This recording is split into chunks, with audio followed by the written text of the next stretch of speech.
Understanding, back to you, an English phrase explained.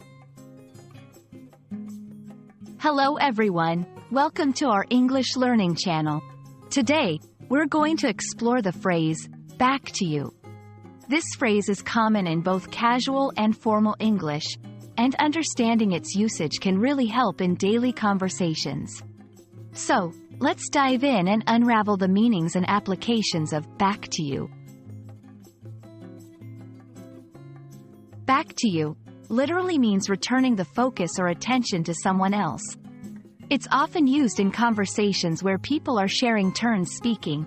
For example, in a meeting after one person has spoken, they might say, back to you, to indicate it's someone else's turn to speak. This phrase helps in creating a smooth and respectful dialogue. In broadcasting, such as news or radio shows, back to you is a standard phrase used to return the focus to the main host or another speaker. For instance, after a reporter finishes their segment, they will often say, back to you in the studio, to transition back to the anchor. Figuratively, back to you can imply returning responsibility or decision-making to someone else.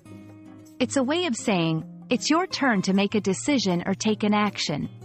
For instance, after discussing a plan, one might say, back to you, to indicate that the other person needs to make the next move.